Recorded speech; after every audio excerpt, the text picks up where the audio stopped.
Graça e paz, irmãos, boa noite. Né? Os irmãos já estão chegando por aí para nos acompanhar em mais um estudo bíblico. E é com muita alegria, né, que a gente está aqui para poder juntos estudarmos aí a palavra do Senhor, aprender aquilo que Deus tem para nós através da sua palavra. A gente sempre ressalta aqui a importância que o cristão deve dar no conhecimento a respeito de Deus. Né? É muito importante para nós conhecer ao Senhor. Quanto mais nós conhecemos ao Senhor, mais perto nós estamos dele. Então, se almejamos aí vencer as nossas dificuldades, vencer as nossas batalhas, nós precisamos primeiro conhecer o Deus que nós cremos, o Deus que nós servimos, porque sabemos aí que é Ele que nos fortalece nessa batalha em nome de Jesus. Né? Boa noite, graça e paz, irmão Johnny e Lucimeire Ferreira, que também já estão aí nos acompanhando. Que Deus abençoe os irmãos rica e poderosamente em nome de Jesus. Amém? Estou só esperando alguns irmãos aí se achegarem mesmo, para a gente poder estar dando início aí ao nosso estudo de hoje, nessa terça-feira, em nome de Jesus. Eu quero pedir aos irmãos aí que nos ajude, né, compartilhando aí no grupo da igreja, na sua linha do tempo, do Facebook, né? Clica nessa tecla aí, ó, compartilhar, e nos ajude aí para que esta mensagem alcance mais pessoas, não para que o nome do homem cresça, mas para que a palavra do Senhor seja divulgada, né? Talvez a partir de um compartilhamento seu, outras pessoas poderão ver aí essa mensagem e poderão servir ao Senhor também, assim como você serve. Amém? Graça e paz a todos, né? Graça e paz, irmão Rian. Deus te abençoe em nome de Jesus. Irmãos, enquanto você vai compartilhando aí, enquanto os irmãos vão entrando para a gente fazer o nosso estudo bíblico, quero convidar você a orar, né? Vamos orar para que Deus possa falar conosco aqui nesta noite, através da sua palavra, através desse estudo, e que nós possamos aprender mais do Senhor aqui neste lugar. Amém? Deus, muito obrigado por estarmos reunidos aqui nessa noite, Pai, por estarmos separando esse tempo, cada um de nós na sua casa, para ouvirmos a Tua palavra, para aprendermos um pouco a respeito daquilo que o Senhor tem para nós. Nós te somos gratos, ó Deus, pelo privilégio, pela oportunidade de termos, ó Deus, em nossas mãos a Tua palavra. E oramos, Deus, para que através da Tua graça, da Tua misericórdia, da unção do Teu Espírito Santo, nós possamos ouvir a Tua voz, Pai, falar conosco aqui neste lugar, em nome de Jesus, Deus. Que não sejam apenas palavras lançadas ao vento, mas que a Tua gloriosa e poderosa mão nos alcance, Deus, em nome de Jesus, através da Tua palavra, que o Teu Espírito Santo cumpra em nós o propósito da Tua palavra, os desígnios da Tua palavra, que nós possamos, ó Deus, Te conhecer mais, estar mais na Tua presença, servir ao Senhor com mais intensidade, com mais alegria, que a Tua palavra possa provocar, Deus, tudo isso em nossas vidas, em o nome santo de Jesus, Deus, é o que nós oramos ao Senhor, Pai. Perdoa, Senhor, as nossas falhas, as nossas fraquezas, o pecado, o engano do nosso coração, as palavras, ó Deus, torpes que saem de nossa boca, que às vezes não exaltam, não glorificam o nome do Senhor. Que o Senhor Deus esteja nos perdoando, nos purificando, ó Pai, nesta hora, para que a Tua palavra, Deus, alcance o nosso coração na Tua presença, em o nome de Jesus. Amém. Amém. Glória a Deus. Graça e paz, irmã Amanda, né, e irmão André. Deus abençoe os irmãos em nome de Jesus. Mais uma vez aí, antes da gente dar início aí à nossa mensagem, eu quero pedir você mais uma vez que nos ajude compartilhando aí essa transmissão, né, para que a gente possa alcançar mais pessoas em nome de Jesus. Amém? Eu quero convidar você nesse momento a pegar sua Bíblia aí na sua casa, não é? Talvez está aí perto da sua cama, está num lugar escondido.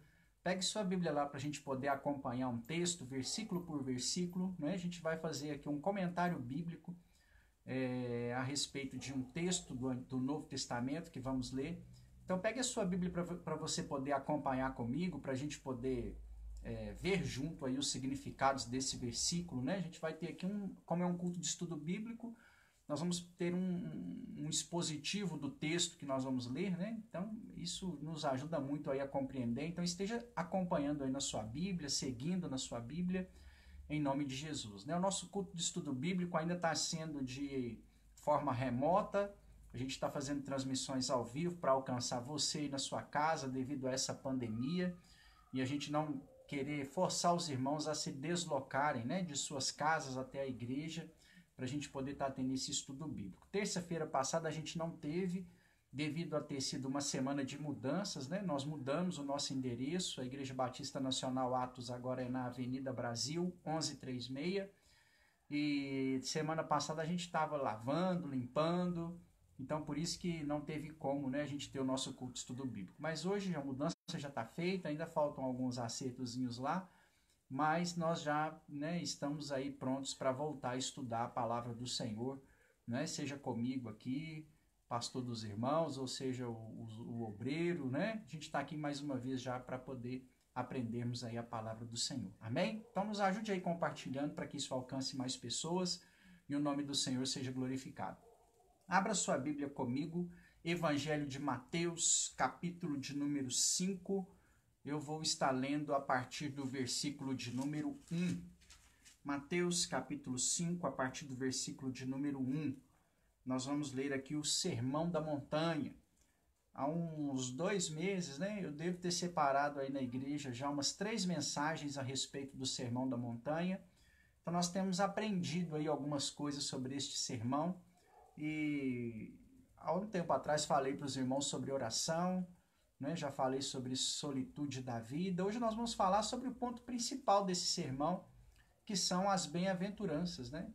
No sermão chamado Sermão do Monte, pregado por Jesus, as frases mais conhecidas desse sermão, sem sombra de dúvidas, são as bem-aventuranças, que é a primeira parte deste sermão do Senhor.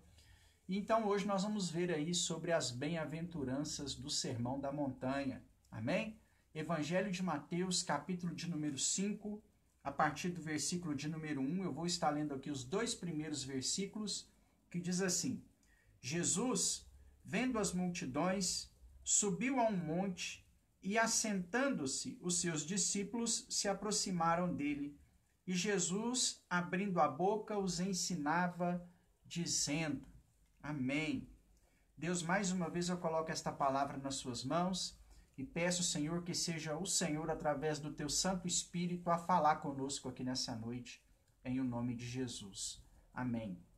Irmãos, fique com a sua Bíblia aí aberta nesse texto para a gente poder acompanhar, né, os futuros textos que nós vamos mencionar aqui. Então é importante ressaltar que aqui nós estamos no início do ministério de Jesus e este momento aqui Jesus vê uma multidão de discípulos, de seguidores assentados, então ele não perde a oportunidade de poder ensinar, de poder pregar a Bíblia ali para os seus discípulos, né? É importante a gente ressaltar que Jesus nem poderia perder essas oportunidades e ele era ciente disso, porque ele sabia que o seu ministério terreno seria um ministério curto, né? Jesus não veio para realizar milagres apenas, Jesus não veio só para curar enfermos, Jesus não veio só para multiplicar o pão. Aliás, ele não veio para isso, ele veio para morrer na cruz, não é? Para se entregar no nosso lugar, para pagar o preço pelo pecado, para pagar o preço criado por Adão lá no Éden, resolver o problema de distanciamento entre o homem e Deus, né? Então esse é o propósito que Jesus veio, né? O milagre, a cura, a libertação, a multiplicação foram ferramentas utilizadas pelo Senhor para que ele pudesse agregar para si pessoas, né? Essa é uma das funções do milagre. Uma das funções que o milagre tem dentro da igreja, depois desse tempo de Cristo para cá, é atrair pessoas para perto do Senhor. Ou seja, o milagre ele tem um fim evangelístico, né? Mas ele não é a principal missão. É importante a gente entender isso porque muitas vezes nós servimos a Deus pelo milagre. E os milagres fazem parte da caminhada cristã, sim. Mas eles não são o motivo de estarmos na presença do Senhor. Quando servimos a Deus pelos milagres, o dia que o milagre não vir, nós vamos abandonar o Senhor. Então nós não servimos a Deus pelos milagres, né? Nós servimos a Deus pelo perdão dos nossos pecados, para que o Senhor nos livre do fogo do inferno, escreva o nosso nome no livro da vida e nos leve para morar eternamente com Ele. Os milagres fazem parte da nossa caminhada, para fins evangelísticos, né? Para que outras pessoas sejam impactadas e assim eles venham. Né? Então eu não estou dizendo, não quero que você me entenda, que nós não acreditamos em milagres, pelo contrário, eu acredito sim em milagres.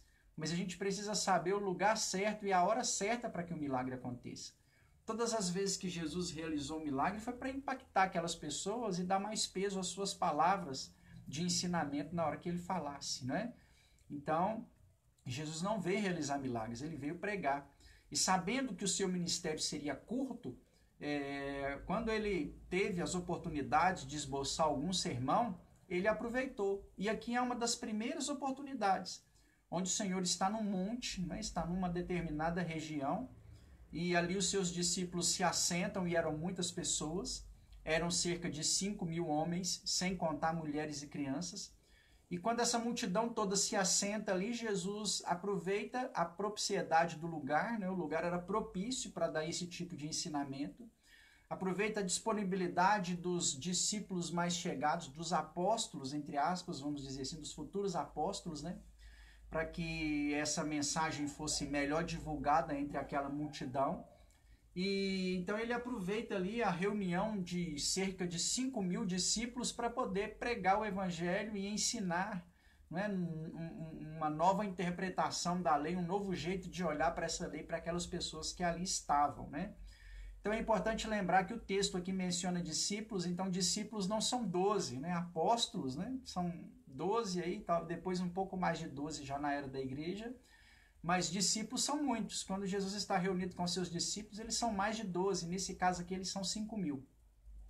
Então Jesus, aproveitando ali esse agrupamento de pessoas que muito provavelmente estavam ali para ver um grande milagre, um grande sinal, uma multiplicação de pães, Jesus, o texto que nós lemos aqui, disse que Jesus abre a boca e começa a ensinar dizendo, né? Isso me demonstra ou me aponta desde já algumas coisas. Uma delas é que eu não posso perder a oportunidade de pregar a palavra de Deus quando o Senhor coloca perto de mim pessoas, né? Então, às vezes a gente conversa sobre futebol, a gente conversa sobre família, a gente conversa sobre trabalho, mas muitas poucas vezes a gente conversa sobre Deus. Já ao contrário da gente, Jesus, ele conversava muito sobre Deus e pouco sobre futebol, pouco sobre família, pouco sobre trabalho, né? E não é porque ele não tinha esse determinado tipo de assunto. Jesus foi carpinteiro até aqueles dias. Jesus tinha mãe, irmãos, outros parentes, né, primos, como João Batista, por exemplo. E nas rodinhas de amigos e de discípulos, nós não vemos Jesus conversando a respeito desses assuntos, nós vemos Jesus aproveitando a oportunidade para pregar, para ensinar e falar a respeito da palavra de Deus, né? Então já me aponta isso aí. E aí, quando Jesus começa a ensinar o Sermão da Montanha, que, como eu já disse para os irmãos aqui em outras oportunidades, o Sermão da Montanha ele não é apenas os 12 primeiros versículos do capítulo 5. Ele começa no primeiro versículo ou melhor dizendo, no versículo de número 3 do capítulo 5, né? E finaliza no último versículo do capítulo de número 7. Então, os capítulos 5, 6 e 7 é o chamado Sermão da Montanha, um dos maiores, um dos mais ricos sermões, uma das mais belas mensagens pregadas por Jesus no seu ministério terreno, né? Há quem diga que se algum cristão conseguir cumprir aquilo que foi dito por Cristo no Sermão da Montanha, ele já conseguiria fazer o suficiente para herdar a sua salvação. Vários discursos ou sermões de Cristo foram sermões impactantes, como por exemplo lá o do Nicodemos, né? Jesus deu para uma única pessoa, por volta de meia-noite ele prega o evangelho a um único homem e é um dos seus maiores sermões, né? E esse também não é diferente, esse é um grande sermão e é diferente de João capítulo 3, esse sermão é pregado por uma grande multidão e diversas pessoas estão ali reunidas ouvindo as mensagens e as pregações do Senhor. E aí ele abre esse sermão, que começa no versículo 3 do capítulo 5 e termina no último versículo do capítulo 7, com aquele famoso texto que nós conhecemos como as bem-aventuranças, né? Então é sobre isso que nós vamos falar aqui nesse culto de estudo bíblico nessa noite, sobre as bem-aventuranças, que certamente você já viu lá na Semana Santa. Algumas pessoas costumam trabalhar essa questão das bem-aventuranças em algum filme, né? Geralmente as bem-aventuranças são um ponto de destaque Todo filme de Cristo há uma ênfase ali quando as pessoas estão reunidas para ouvir as bem-aventuranças, e eu preciso aprender a praticar essas bem-aventuranças, porque na minha jornada cristã, apóstolo Paulo nos ensina que aqui nessa terra nós somos peregrinos e forasteiros. Então, enquanto eu estiver aqui nessa terra, eu vou precisar cumprir cada uma dessas bem-aventuranças. Deus espera que você seja um bem-aventurado. Então, diga comigo aí na sua casa, fala assim: eu sou um bem-aventurado. Então, nessa noite nós vamos aprender a ser um bem-aventurado, né? São coisas que eu preciso ter em mim como característica de cristão que sou, e são coisas que eu preciso me esforçar para fazer ou para me submeter a elas, né? Então, ou seja, as bem-aventuranças, elas vão depender de uma ação-força, né? De uma força-ação vinda da minha parte para poder conseguir cumprir ou até mesmo suportar. Porque existem algumas bem-aventuranças que nós teremos que suportar, que não são fáceis de serem enfrentadas, que não é fácil de ser praticada, e foi exatamente o que o Senhor me chamou para ser ou para fazer, né? Então eu desde já também compreendo que as bem-aventuranças não quer dizer apenas que nós vamos viver um mar de rosas e que as coisas sempre vão dar certo em todo momento, a todo tempo. Não, as bem-aventuranças me ensinam um caminho oposto a esse que é pregado nos nossos dias atuais, né? Irmãos, nós precisamos tomar muito cuidado com as nossas pregações hoje, porque eu não posso cair no extremo de viver acreditando que Deus tem que fazer tudo o que eu oro a Ele, e também não posso cair no outro extremo de acreditar que Deus não faz nada. Então, quando eu olho para as bem-aventuranças, eu preciso também alcançar esse equilíbrio de saber que virão tempos difíceis, mas que o Senhor vai me consolar. Né? Esse equilíbrio de saber que eu tenho que praticar algumas coisas que não são fáceis de ser praticadas, mas que Deus vai me honrar por isso no final de todas as coisas, né? Então, assim, isso é uma das ações que a bem-aventurança me ensina, amém? Então, fique com a sua Bíblia aberta aí e acompanhe junto comigo Evangelho de Mateus. Agora nós vamos estar lendo o versículo de número 3, a primeira bem-aventurança diz assim: bem-aventurados os pobres de espírito, porque deles é o reino dos céus.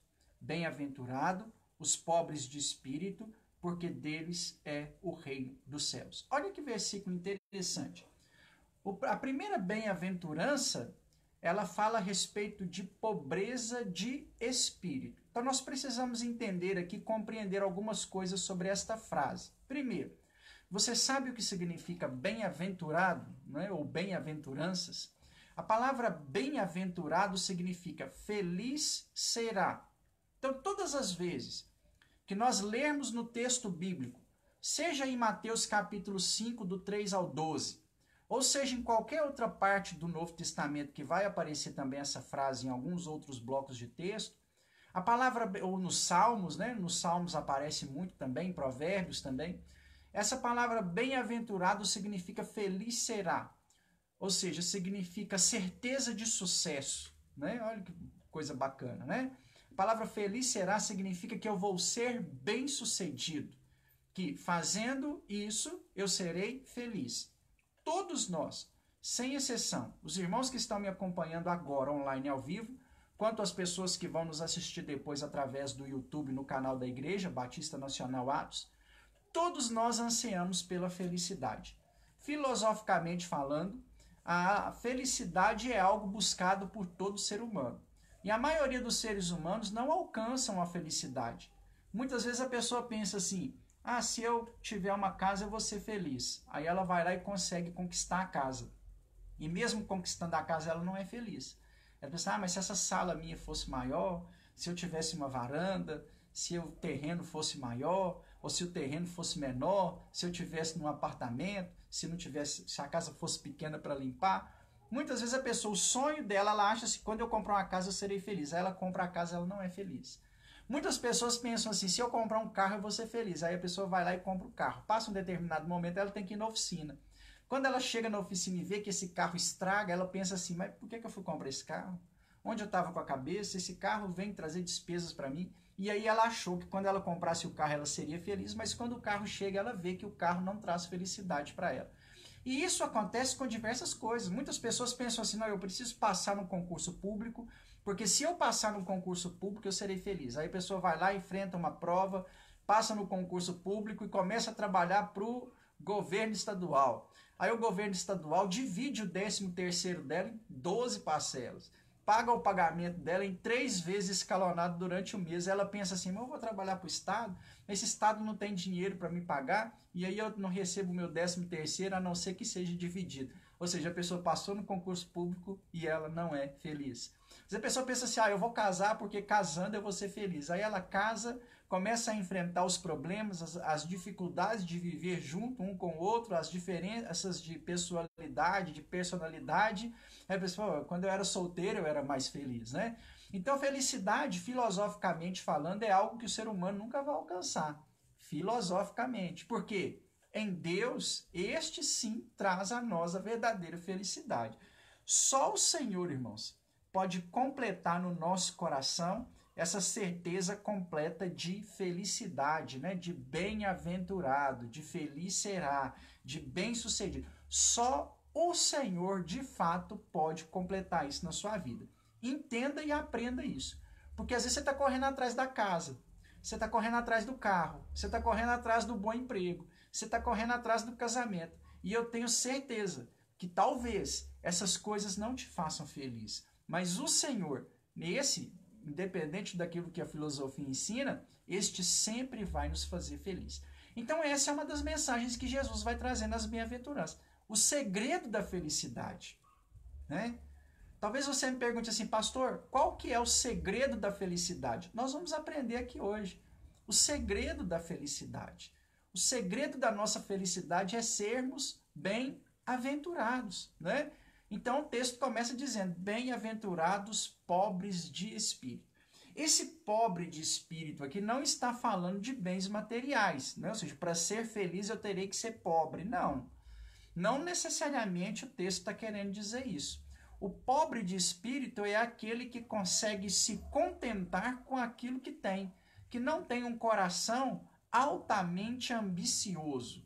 É importante lembrar que a ambição, ela exagerada é um pecado, tá?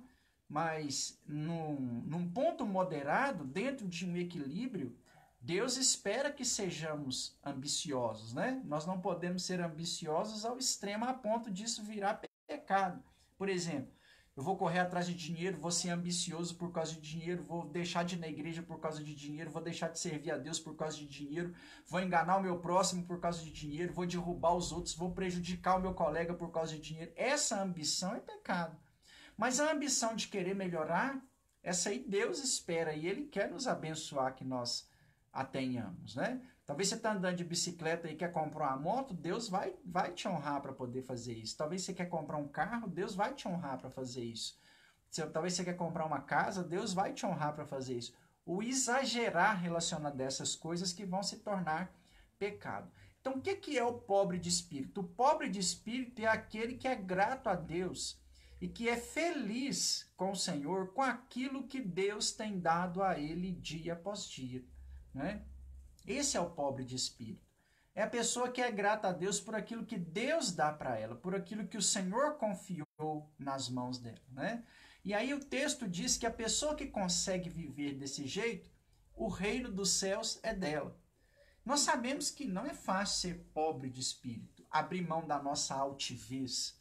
Quantas vezes nós somos altivos, nós somos orgulhosos, nós achamos que somos bons, pensamos que as nossas qualidades, elas estão presentes apenas em nossas vidas, né? Achamos que aquilo que temos é melhor do que a do nosso vizinho, do que a do nosso parente, do que até mesmo do nosso irmão da igreja, e às vezes queremos mostrar isso. Isso não é pobreza de espírito, isso é altivez de espírito.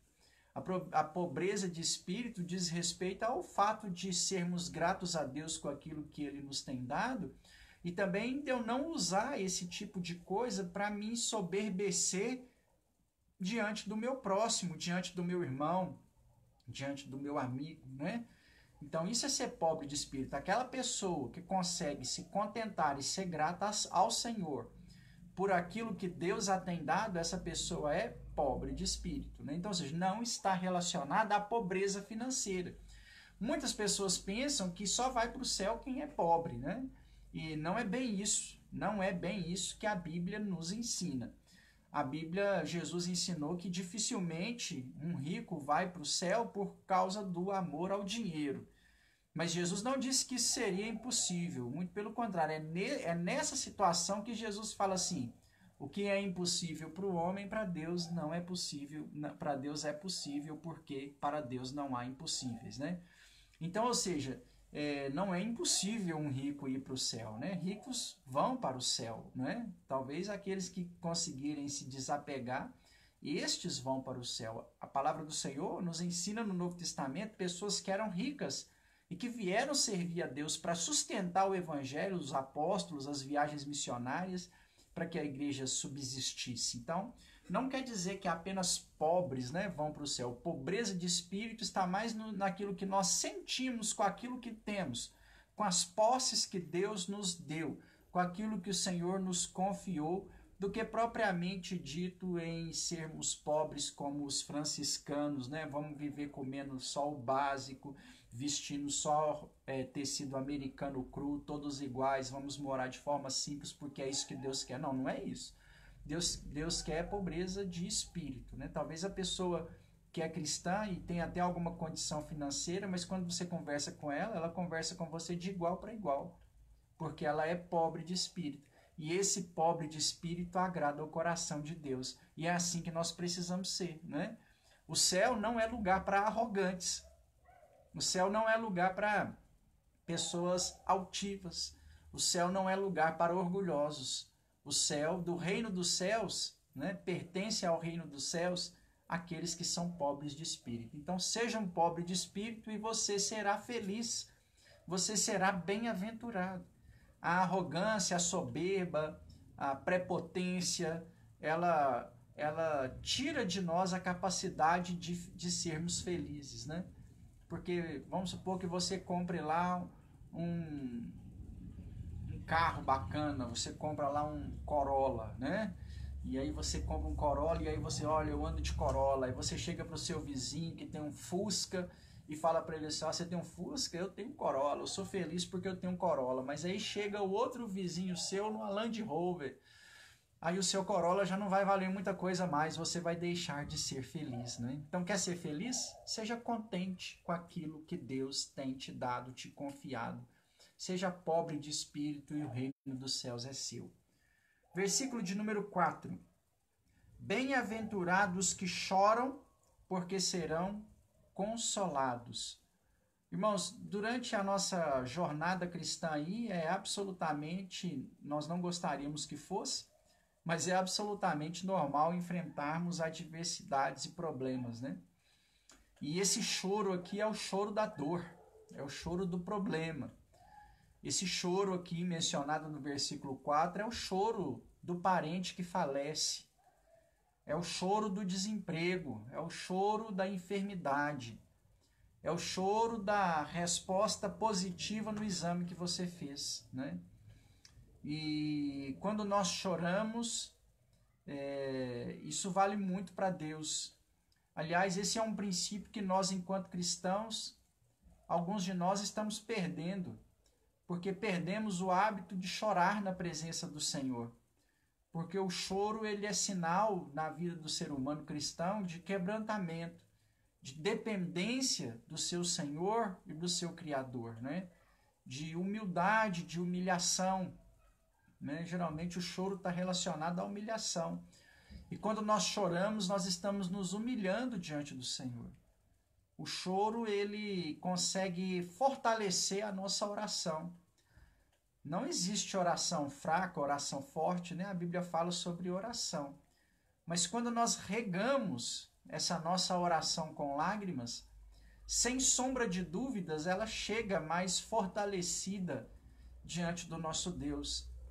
Então, o que faz a nossa oração ser mais forte ou mais fraca não é a intensidade que oramos, ou a quantidade de palavras bonitas que usamos, ou a rompância da nossa voz, né, diante do Senhor, que faz com que a nossa oração seja forte ou fraca. O que faz com que a sua oração seja forte ou fraca são as suas lágrimas. Quando nós oramos e choramos diante do nosso Deus, significa que nós estamos no estágio máximo da nossa dor, que não suportamos mais e que precisamos única e exclusivamente dele. Então, meu irmão, tenha o hábito, se você quer ser feliz, chore na presença do seu Deus, né? Chore em oração diante do altar do papai. Chore durante o louvor, chore porque Deus está falando com você através da palavra.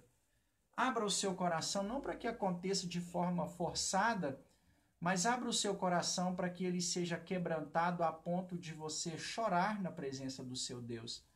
Porque a nossa oração ela é regada com lágrimas. E o texto diz que bem-aventurado aqueles que choram. Quer ser feliz, meu irmão, na presença do Senhor? Então chore na presença dele, porque muitas vezes é isso que ele espera de cada um de nós. Amém? Agora vem a parte boa, né? Bem-aventurados que choram, porque serão consolados. Chora, meu irmão, e saiba que o seu consolo, ele vem de Deus. É o Senhor que te consola. Muitas vezes nós aguardamos consolo dos nossos amigos, dos nossos parentes mais chegados, daquelas pessoas que às vezes pensamos que se preocupam mais com a gente. Muitas vezes a esposa espera o consolo do marido, o marido espera o consolo da esposa. Mas quando nós choramos para valer mesmo na presença do Senhor, é Ele que é o nosso consolo. É Ele que é o nosso socorro bem presente na hora da angústia. O texto aqui, meu irmão, traz para nós nessa certeza da felicidade de que quem nos consola é Deus. E o texto ele é interessantíssimo porque ele não aponta para mim uma possibilidade de consolo. Ele aponta para mim uma certeza de que eu serei consolado. Então, quando você enfrenta as lutas diárias das enfermidades, dos problemas, das adversidades que assolam aí a sua vida, a sua casa, e aí você chora na presença do Senhor, o Senhor Jesus em Mateus capítulo 5, versículo de número 4, no Sermão da Montanha, traz para a gente que certamente seremos consolados. Isso é um fator praticado pelo Espírito Santo de Deus nos nossos dias. A ação no tempo da graça pertence ao Espírito Santo. Quando Deus vai agir no período da igreja, quem age é o Espírito Santo. Ele é o Paracletos, né? Nas cartas paulinas, a expressão grega utilizada para Espírito Santo é Paracletos. Paracletos significa aquele que consola, o consolador, o fortalecedor. Diante das adversidades da vida, meu irmão, é certeza que o Espírito Santo de Deus irá te consolar. E de fato ele nos consola. Talvez você está enfrentando um problema, uma adversidade, e aí você ora, aí você chora na presença do Senhor. Talvez não chegue um caminhão de dinheiro na sua porta. Talvez o resultado do exame não é revertido. Talvez você não conseguiu que a porta se abrisse. Mas na hora que você se levanta, mesmo sem o milagre ter acontecido, você se sente consolado. É como que se Deus colocasse a nossa cabeça sobre os seus ombros e falasse para a gente assim: meu filho, eu estou contigo. Continua lutando, porque sou eu que te ajudo, porque sou eu que te fortaleço, porque sou eu que cuido de você. Então, meu irmão, as bem-aventuranças me ensinam que mesmo quando o milagre não vier a acontecer, o meu consolo vem do Senhor. Eu sei que a sua luta está difícil. Eu sei que não está fácil, não. Mas eu sei também que o Deus que você serve, Ele é consolo, Ele é socorro, Ele é fortalecimento sobre a sua casa, sobre a sua família, sobre a sua vida, em nome de Jesus. Amém? Você pode deixar um amém aí no comentário para mim entender que você recebeu essa palavra aí para você, em nome de Jesus. Versículo de número 5. Bem-aventurados os humildes, porque herdarão a terra. Meu irmão, se existe, né? Domingo na igreja, antes de ontem, eu preguei sobre aquilo que nunca é demais na vida do cristão. Se existe outra coisa que nunca é demais na vida do cristão, é a humildade, né? Humildade. Deus espera que nós sejamos humildes. O texto bíblico diz que Deus dá graça ao humilde, mas abate o soberbo, né? Então, meu irmão, eu preciso aprender a ser humilde. Humilde não é ser bobo, né? Ser passado para trás toda vez e ficar por isso mesmo. Isso não é humildade, isso é bobiça. Humildade não quer dizer que você sempre será o prejudicado da história, né? Isso não é ser humilde, não. Isso é ser bobo mesmo. Humildade vai mais além do que isso. O apóstolo Paulo nos ensina em Filipenses capítulo 2, falando a respeito do Senhor, ele nos fala o que é ser humilde. Sabe o que é ser humilde? Pode ler lá depois em Filipenses 2. Está entre os versículos 1 e 11, no texto que fala lá sobre Cristo mesmo. Humildade é quando nós reconhecemos ao nosso próximo como superior a nós mesmos.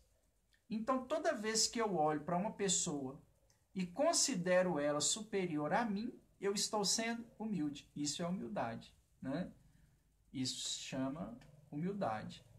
Então, quando eu olho para você e me considero superior, se eu acho que eu sou mais rico, se eu acho que eu sou melhor, se eu acho que eu sou mais bonito, se eu acho que eu sou mais capaz, se eu acho que a minha casa ou que o meu carro é melhor do que o seu, ou que o meu emprego é melhor do que o seu, eu não estou sendo humilde. Humilde é quando eu olho para você, independente da posição que você ocupe, ou que você exerça, e aí eu considere você superior a mim. Isso é humildade. Mais uma vez a gente vai bater naquela tecla da arrogância, da soberba, da prepotência, né? Isso não é de Deus. O que é de Deus para nós é o humilde. Nós nunca perderemos por ser humilde, né? O texto diz que o Senhor vai sempre enaltecer o humilde e vai sempre derrubar o soberbo, né? O Provérbios disse que a soberba, ela precede a ruína. Tiago 4, versículo 7 diz, né? Humilhai-vos perante Deus e ele vos exaltará. Então nós precisamos orar ao Espírito Santo para que o Espírito Santo nos conceda o espírito de humildade, né? Mais uma vez eu repito, ser humilde não quer dizer ser bobo, ser passado para trás. Ser humilde significa reconhecer o próximo como superior a você. O versículo de número 5 diz que quem é humilde herdará a terra que é a terra prometida, porque céu, mais uma vez o texto frisa, não é lugar para soberbo, céu é lugar para quem é humilde, né? Então seja humilde que o céu é seu, né? Então às vezes a gente chega querendo mandar, às vezes a gente chega querendo impor, a gente chega querendo ser por cima, né? A gente nunca aceita ficar por baixo. Isso aí não é humildade, isso é o oposto da humildade, isso é soberba. Vai morar no céu aquela pessoa que é humilde, que sabe reconhecer o seu lugar, que sabe que ela não é maior, que ela não é melhor do que ninguém. Essa pessoa, é dela que é a terra, ela que vai morar na terra prometida. Versículo de número 6. Bem-aventurado os que têm fome e sede de justiça, porque serão fartos, né? Então, ou seja, bem-aventurado quem tem fome, bem-aventurado quem tem sede de justiça. Isso é algo muito difícil de ser praticado nos nossos dias, sabia? Porque muitas pessoas hoje estão preocupadas apenas com o alto benefício, com o fato de beneficiar-se apenas a si mesmo. Hoje nós vivemos numa sociedade onde as pessoas querem tudo para si e nada para o próximo. O que importa é ela. Se eu tenho comida, azar de quem não tem. Se eu tenho condições de ir no supermercado fazer uma compra, azar de quem não tem. Se eu recebi o auxílio de R$600, azar de quem não recebeu, né? Então a gente vive numa sociedade onde as pessoas costumam não pensar no próximo, né? Então nós vivemos num mundo muito injusto. O texto diz que bem-aventurado, feliz é aquele que tem fome e sede de justiça. O fome e sede de justiça é a pessoa que luta e batalha para que a justiça aconteça e seja praticada. Tipo, você acontece algo que você, a pessoa do caixa te volta o troco errado, por exemplo, né? Você vai pagar lá no caixa e aí a menina do caixa te volta o troco errado. O que você faz? Você devolve o dinheiro, você fica com o dinheiro para você, né? Se você for uma pessoa justa, o que você vai fazer? Você vai devolver o dinheiro para ela. Você tem fome e sede de justiça, o que você vai fazer? Não, você vai querer que a justiça seja praticada, que as coisas aconteçam de forma correta. Porque sabe por quê? Imagina se você fosse o caixa, né? E desse um troco errado. E o seu patrão, porque todo patrão é assim, não é só o seu patrão que é assim, o meu patrão é assim, todos os patrões são assim. E aí o seu patrão chegasse para você e falasse, olha, você deu troco errado, você vai ter que pagar, nós vamos descontar do seu salário. Se você fosse o caixa, por isso que a gente precisa ter fome e sede de justiça. Porque talvez você receberia esse dinheiro a mais e pensaria assim, opa, tá até provendo aqui para mim, porque eu estava precisando e não tinha, agora tem. Mas e a pessoa que vai ter que pagar esse dinheiro descontado no salário dela? Então, o cristão, para ser feliz, o segredo da felicidade é tenha fome, tenha sede de justiça, de que as coisas aconteçam da melhor maneira possível. O que é seu, o que é do outro é do outro. Nós precisamos ter fome e ter sede para que as coisas aconteçam de forma certa, né? Quando você for no açougue e o açougueiro pesa, você comprar 1 quilo de carne que custa R$20 e o açougueiro, se ele te entregar só 900 gramas, você vai ficar com raiva. Você vai falar assim, ó, paguei R$20, 1 quilo, e ele me deu só 900 gramas. Aquele açougueiro é ladrão. Mas e se ele colocasse 20 gramas e 100? Você devolveria as 100 gramas de carne para ele? Você não tira aí porque eu estou pagando só 20. Ter fome e sede de justiça começa nessas pequenas coisas. Sabe por que moramos num país corrupto? Porque as nossas corrupções, elas começam aqui embaixo. Não é só o deputado que é corrupto lá em cima. Não é só o senador, o presidente que é corrupto lá em cima. A corrupção começa aqui embaixo. Quando você paga alguém para passar você na fila do posto de saúde. Quando você leva um agrado para a enfermeira, para ela poder te beneficiar e você ser atendido mais rápido. Para quando você vai lá na delegacia, você leva alguma coisa para agradar o pessoal, para eles fazerem conta daquilo que você precisa resolver. Sabe como que isso chama? Propina. Aí o camarada que faz isso aqui embaixo, um dia vira deputado. Aí ele faz isso com as grandes empresas lá em cima. Nós moramos num país corrupto porque nós não temos fome e sede de justiça aqui embaixo. Nós não somos justos, não é? Nós não somos justos. Principalmente relacionado à igreja. Até dentro da igreja do Senhor, muitas vezes nós não somos justos. Talvez a pessoa vai na igreja e, um exemplo, e ela não contribui financeiramente com a igreja, o que é um direito dela. Mas se ela chegar para tomar água e não tiver um copo descartável, ela reclama. Ela fala assim, poxa vida, essa igreja aqui não tem um copo descartável para poder beber água. O pastor não comprou um copo descartável? Aí, ou seja, ela não ajuda e ainda cobra. Então, nós não somos justos, irmãos. Muitas vezes nós não temos em nós fome e sede por aquilo que é justo.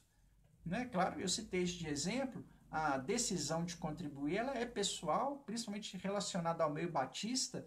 Isso não, para nós não é uma exigência em nada, mas isso prova o quanto que nós somos injustos. Então nós somos injustos. Talvez você lá no seu emprego lá, acontece algo bom para você que prejudica outra pessoa e você fica calado. É aí que começa a nossa fome e a nossa sede por justiça, não é? Porque quando nós vamos ser prejudicados, nós achamos ruim. Mas quando nós vamos prejudicar outras pessoas, nós ficamos calados. E o Senhor nos chamou para sermos justos. Quer ser bem-aventurado? Quer ser feliz? Tenha fome e sede para que a justiça seja feita em todo momento. Agora o texto diz o seguinte, que aquele que tem fome e sede de justiça vai ser saciado. Sabe por que quem tem fome e sede de justiça vai ser saciado?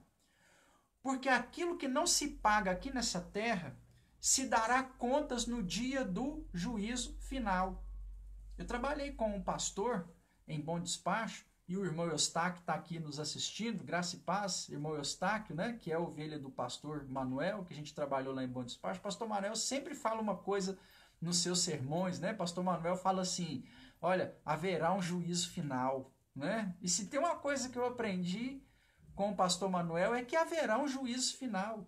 Porque aqueles que têm fome e sede de justiça, nem que seja no dia do juízo final, ele será saciado, né? Ou seja, aquela pessoa que está fazendo mal hoje, se ela não pagar aqui nessa terra, haverá um juízo final e ela terá que dar contas, né? Então, se eu tenho fome e sede de justiça, talvez você pense assim, pastor, não vou ter fome e sede de justiça não, porque eu só sou prejudicado. Fulano de tal me passou para trás, fulano de tal furou meu olho, fulano de tal, eu sou justo e ele não é. E ele está melhor do que eu, talvez está mais próspero do que eu, talvez está vivendo uma vida melhor do que eu. Para que eu vou ser justo? Isso acontece nessa vida mesmo. Tem hora, irmãos, que nós vamos ganhar e tem hora que nós vamos perder. Mas aquela pessoa que nos prejudicou, lá no dia do juízo final, ela vai ter que dar conta. Sabe por quê? Porque ela mexeu com um servo de Deus. Você é um servo de Deus. Então haverá um juízo final. Eu nunca posso perder a fome e a sede de justiça, porque nem que seja só no dia do juízo final, Deus vai pedir as contas, né? Tem um anjinho lá no céu com um caderninho na mão, anotando cada palavra. Tudo que acontece na sua vida está sendo anotado. E um dia haverá um juízo final. E o ímpio vai ter que, o justo não, né? Porque o justo vai ser galardoado. Mas o ímpio vai ter que dar conta de cada palavra enganosa, de cada trapaça, de cada pessoa que ele prejudicou, porque o texto diz para nós que feliz é aquele que tem fome e sede de justiça. Quer ser feliz? Tenha fome, tenha sede da justiça do Senhor. Amém? Versículo de número 7. Bem-aventurado os misericordiosos, porque alcançarão misericórdia, né? Há uma importância muito grande em sermos misericordiosos na presença do nosso Deus. Deus espera que nós sejamos misericordiosos. O que é ser misericordioso? É ter pena, pastor? Não. Ser misericordioso não quer dizer sentir pena, né? Ser misericordioso está mais associado a estender sempre a mão a quem precisar de ajuda, seja essa pessoa qual for. Ser misericordioso é se compadecer da dor do outro, mesmo que você não possa fazer nada. Talvez você pode só dar um abraço, talvez você pode só dar um aperto de mão, talvez você pode só deixar uma palavra, mas o fato de se compadecer da necessidade ou da dor da outra pessoa significa que você está sendo misericordioso, né? A gente precisa agir com misericórdia. Sabe por quê? Porque aguardamos misericórdia do nosso Deus. Como que queremos esperar misericórdia do nosso Deus se, em primeiro lugar, nós não somos misericordiosos, né? Então, seja misericordioso. Estenda a mão a quem de fato precisa. Hoje a gente vive num tempo onde muitas pessoas se aproveitam, né, de alguma situação. Às vezes a pessoa que está numa situação mais de vulnerabilidade, de pobreza, em alguns casos, e eu até posso dizer na maioria deles, as pessoas estão ali porque querem estar ali, né? Aqui na nossa cidade, na Lagoa da Prata, tem uma turma agora no sinal de trânsito que faz malabarismos, né? E aí eles sobrevivem daquilo que as pessoas que vão passando de carro e veem o cara jogando faca para cima e tal, e aí a pessoa deixa ali R$2, R$5, não sei, um determinado valor, a pessoa vive, né, desse dinheiro. E o que acontece? Eu tenho certeza que as pessoas que estão lá no sinal, vivendo desse dinheiro, estão lá porque querem estar lá. Né? Se ele quiser sair dessa vida, por sinal, o pessoal que está aqui é até estrangeiro, né, de outro país que veio para cá, se eles quisessem sair dessa vida, eles sairiam. É claro que existe a pessoa que está em vulnerabilidade social, porque ela foi conduzida àquilo, a falta de emprego, a falta de oportunidades na vida, tendenciou e aí ela vai mesmo precisar de ajuda, mas existe um grupo também que não está ali porque precisa de ajuda, ele está ali porque ele escolheu estar ali, né? Então, é difícil às vezes falar assim que nós vamos ajudar todo mundo, pensando que existem pessoas que escolheram aquilo, né? Então a gente tem que ajudar quem faltou as oportunidades, para quem as portas não se abriram, para quem foi conduzido para esse momento de risco, de vulnerabilidade, esse você tem que ajudar. O outro eu já não sei se a gente tem que ajudar, né? Porque ele escolheu aquilo, né? Mas independente de tudo isso, nosso coração precisa agir com misericórdia. O que significa misericórdia? É quando nós não damos aquilo que a pessoa merece. Talvez a pessoa lá do sinal merecesse um castigo, mas eu vou agir com ele de misericórdia, né? Então, é quando nós damos a pessoa, nós não damos a pessoa, melhor dizendo, aquilo que ela merece, ou damos o oposto daquilo que ela merece, né? Então, nosso coração precisa ser misericordioso, porque é isso que Deus faz com a gente. Se Deus fosse nos dar aquilo que merecemos, que é a justiça dele, nós certamente não estaríamos aqui compartilhando desse estudo bíblico, como de fato estamos fazendo, né? Já teríamos sido consumidos. Então, quer ser feliz? Sabe qual é o segredo da felicidade? Seja misericordioso. Versículo... nós lemos o versículo de número 7, agora o versículo de número 8. Bem-aventurado os limpos de coração, porque verão a Deus. O limpo de coração aqui está relacionado à inocência, né? Hoje nós vivemos numa sociedade que prega a indecência, né? O puro de coração é aquela pessoa que não pensa mal, é aquela pessoa que ela não consegue tramar o mal, ela não consegue planejar o fato dela ter que prejudicar uma outra pessoa. O puro de coração é aquele que é semelhante a uma criança, né? Que não percebe a nudez do outro, né? Que não percebe maldade no coração do outro, né? Esse é o limpo de coração. No Salmo 15, no Salmo 27, né? O Senhor, olha, quem subirá ao monte do Senhor? Quem estará no teu santo lugar? Aquele que é limpo de mão e puro de coração, que não entrega a sua alma à vaidade, nem jura falsamente. Deus espera, irmãos, que sejamos limpos de coração, né? Que o nosso coração não esteja atrelado e apegado à maldade. Nós vivemos numa sociedade onde as pessoas tramam a maldade contra outras pessoas. O Senhor nos chamou para que nós venhamos ter o coração puro, né? Então o texto aí no versículo de número 8 diz: bem-aventurados limpos de coração, porque verão a Deus. Se queremos ver a Deus, precisamos partir pelo ponto de partida da inocência, porque só o inocente vê a Deus. Aquela pessoa que vê palhaçada em tudo, né? A pessoa que enxerga sexo em tudo, a pessoa que enxerga maldade em tudo que acontece para ela é maldade, nada é positivo, é uma pessoa do coração sujo, né? Então nós somos chamados por Deus para sermos diante do Senhor com o coração limpo. E quando o nosso coração é limpo, nós vemos a Deus. Você quer ver Deus na sua vida? Tenha o coração limpo. Pare de ver apenas maldade no coração das pessoas. Pare de pensar que todo mundo que está à sua volta só quer fazer o seu mal. Limpe o seu coração. Peça o Espírito Santo para fazer uma faxina no seu coração, para que você tenha o coração inocente e assim você possa servir e agradar o Senhor em nome de Jesus. Quer ser feliz, meu irmão? Tenha o coração limpo. O segredo da felicidade é não ver maldade em todo mundo, em todo momento. O segredo da felicidade é ter o coração limpo diante do Senhor.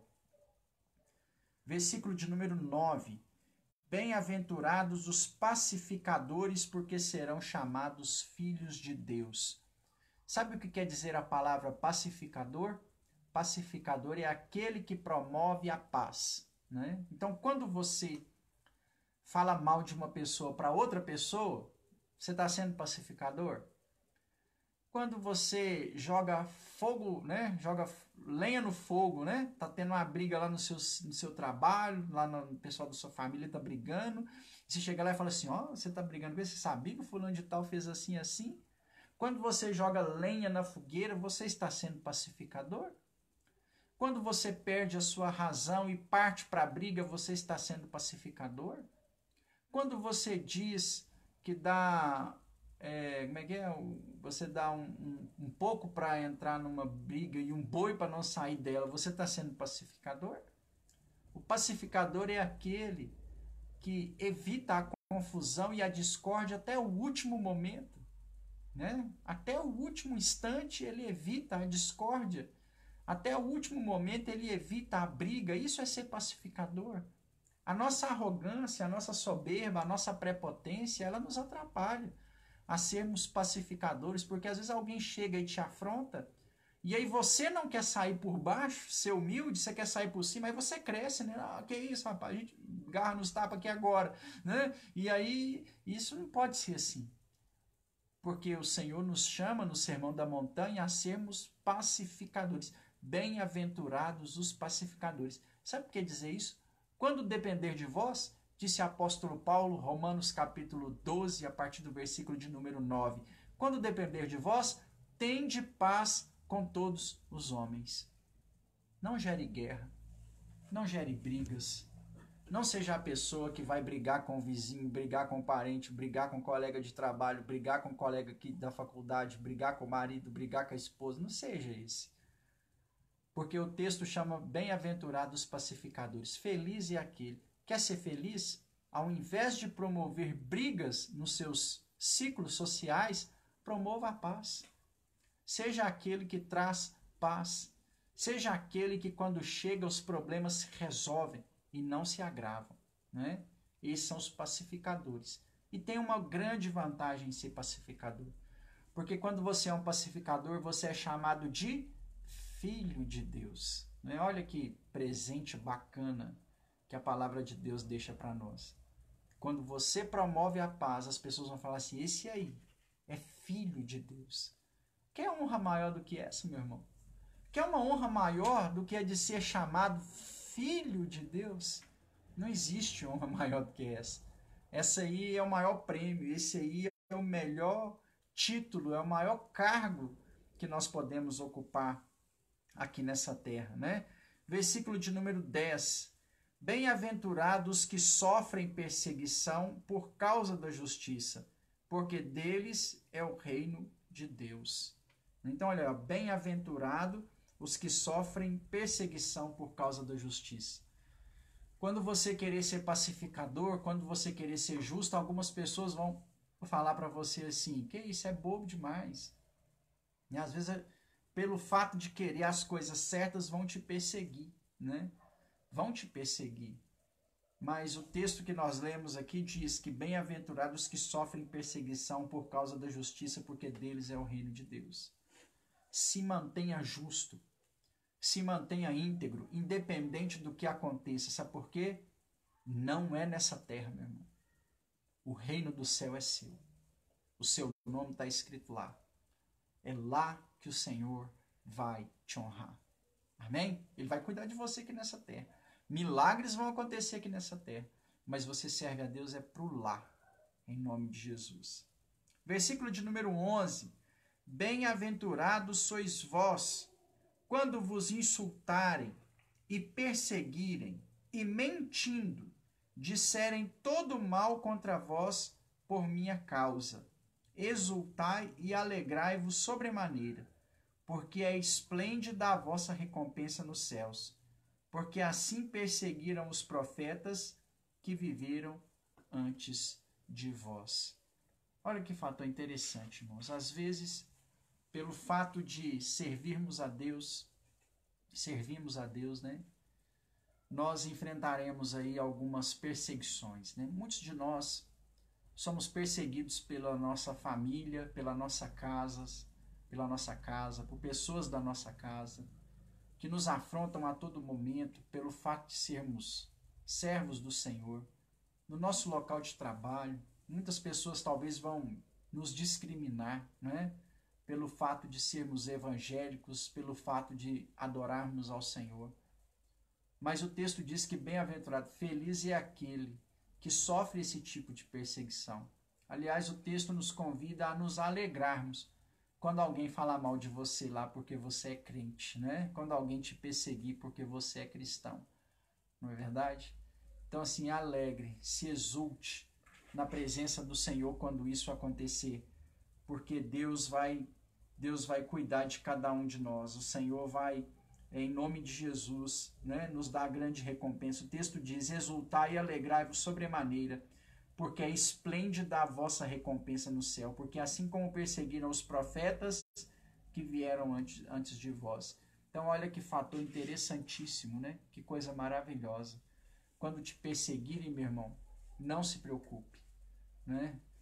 Deus, né, vai te honrar. O Senhor vai te dar grande recompensa por isso, sempre. Então, meus irmãos, fica aí esse texto para a gente das bem-aventuranças. Amém?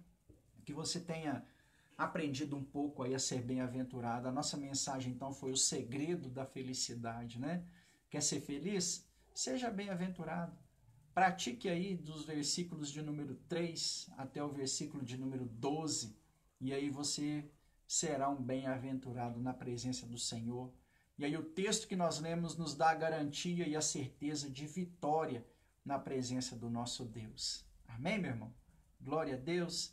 Você pode deixar um amém aí nos comentários, um joinha, um coraçãozinho, para eu poder entender aí que essa palavra somou algo ao seu coração, à sua vida, nessa noite, em nome de Jesus. Amém? Glória a Deus. Aleluia. Vamos orar ao Senhor nesse momento. Eu quero convidar você aí a colocar a mão no seu coração, para que juntos nós possamos estar orando, para que o Senhor nos faça cada dia mais bem-aventurados na sua presença, em nome de Jesus. Amém? Deus, nós queremos agradecer ao Senhor pela tua palavra. Obrigado, Deus, por tudo que o Senhor tem feito em nosso meio, por tudo que o Senhor tem feito em nossas vidas. Nós somos gratos ao Senhor, Deus, e pedimos que o teu amor, que a tua bondade, que a tua misericórdia continue sendo maior, Pai. Alcance a vida dos irmãos aqui que estão nos acompanhando. Em nome de Jesus, a irmã Amanda, o Rian, a irmã Joaquina, a irmã Maria Odete, o irmão Eustáquio, o irmão Johnny, a Amanda, mais o André. Seja, Pai, sobre a vida dos teus servos, em nome de Jesus, que a tua graça, que o teu amor possa, Deus, ser superabundante sobre a vida, sobre a casa, sobre a família deles, Deus. Nós oramos para que esta palavra permaneça e continue no nosso coração sempre, em o nome de Jesus. Amém. Amém. Glória a Deus. Amém, meu irmão. Glória a Deus. Você está feliz com o Senhor? Obrigado mesmo, né, por ter aí acompanhado esse estudo bíblico. E depois entra lá na página da igreja no YouTube e nos ajude compartilhando, amém? Então eu quero agradecer aqui a presença dos irmãos que deu para a gente ver, né? A Lucimara, a Joaquina, a Odete, o Rian, o Johnny, mais a Lucimeire, a Amanda, mais o André. Que Deus abençoe rica e poderosamente os irmãos, em nome de Jesus, né? Os irmãos que deixaram aqui o seu comentário, né? Foram esses que eu mencionei. Graça e paz a todos. Que Deus te abençoe, viu, meu irmão? Só lembrando a você que a nossa igreja agora está de endereço novo, né? Nós estamos na Avenida Brasil, número 1136, 1136, num lugar mais acessível, pensando em demais pessoas da cidade, né? A gente estava no Marília, pensando só nas pessoas do Marília, então agora a gente foi lá para a Avenida Brasil, pensando nos irmãos do Marília também, porque está lá em cima, e pensando também em mais acesso, tornar a nossa igreja mais visível e que seja um novo tempo de Deus aí sobre nossas vidas, em nome de Jesus. Amém? Deus te abençoe rica e poderosamente, em nome de Jesus, que essa palavra possa ter agregado aí algo no seu coração, em nome de Jesus. Deus te abençoe, meu irmão. Fique na paz do Senhor. Amém?